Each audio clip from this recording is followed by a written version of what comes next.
Hey everybody, Ben here. Want to do a little video of this John Deere D170 lawnmower I've got.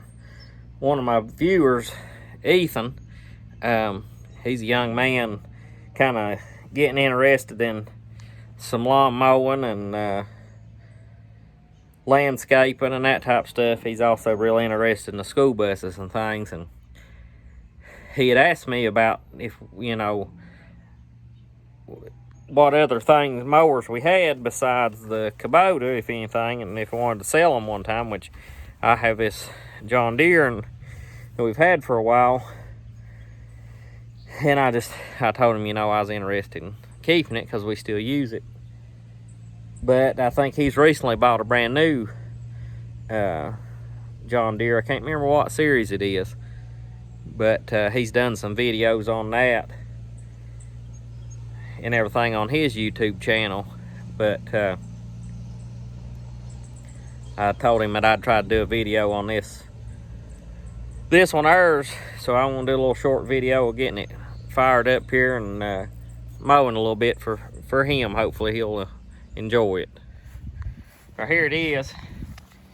Can't remember what year we bought this thing, but it's got the 54-inch deck on it and everything, and the only issue that I have had with it is the differential has gotten weak. The oil gets hot and it stops pulling you good, and I took a rear end out of it one time and changed the oil in it, and it started doing it again now. But something I did when I had it out was right here is your plug that you take out. It's really a non-serviceable unit, but you can get the oil drained out and everything. There's a wasp right there. There's several wasps up in there. But anyways, I drilled that hole in there for hole saw, so if I ever have to change it again, I'm gonna stand the thing straight up and down the air with the front end loader and drain the oil out and put it back in. I'm gonna go through taking that rear end out again. It's got 173 hours on it. I broke my throttle handle off back sometime. Put them vice grips on there. I need to get me a new throttle handle.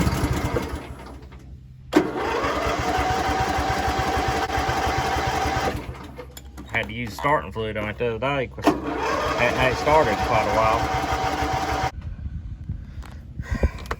Went and got some starter fluid.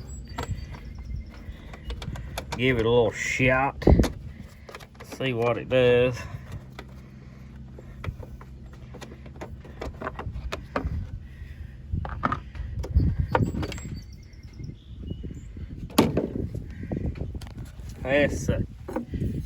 May have to set y'all down to do this. Or maybe.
don't take just a minute or two of that to make you want the BX back.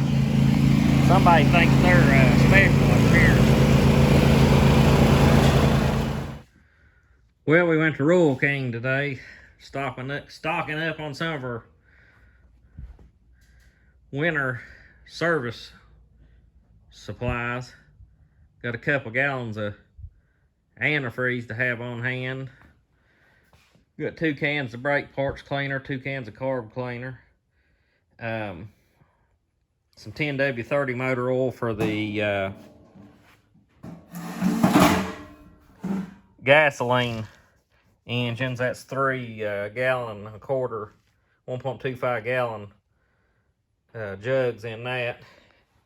Got us a gallon of DEF fluid, or well, 2 gallon, I guess, 2.5 gallon jug. That's what them are. Got some 1540 Harvest King oil. I have not used the Harvest King 1540. I have the 10W30. But those are 3 2-gallon jugs in that.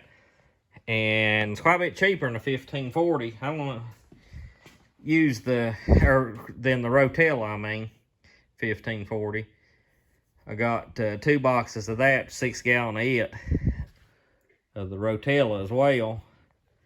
And got a fuel filter for my pump in my service truck. Got one for the tank that sits outside out here. Got a motor oil filter for this F250, and then got some 2-cycle engine oil, about $260 sitting there on the tailgate. And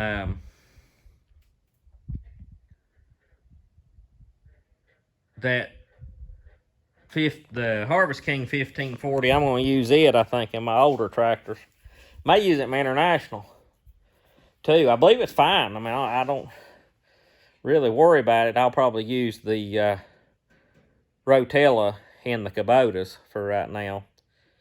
But I would feel pretty comfortable using the Harvest King in them, but I don't think I'm going to right yet. If any of y'all have used the Harvest King oil much, leave it in the comments and let me know. I'm kind of curious. But like I said, I've used the 10W30 Harvest King quite a bit. And haven't had any problems. Seems like good oil.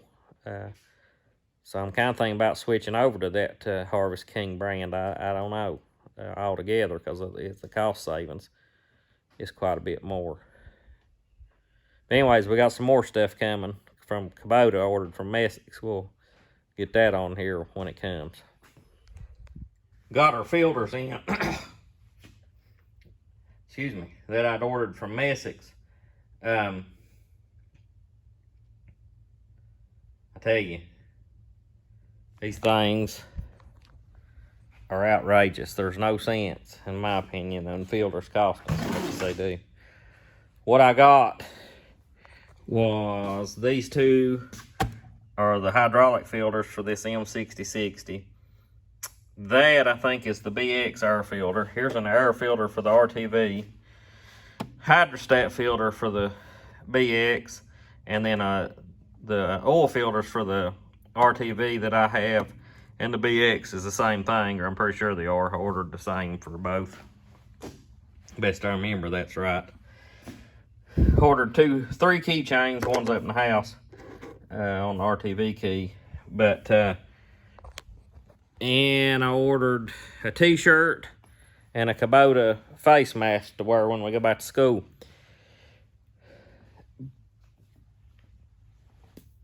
But it's a little over $200, not counting shipping. Unreal what this stuff costs. The hydrostatic filters are $47.50 a piece. But and I'll tell you right here, I'll show you why I get Kubota filters.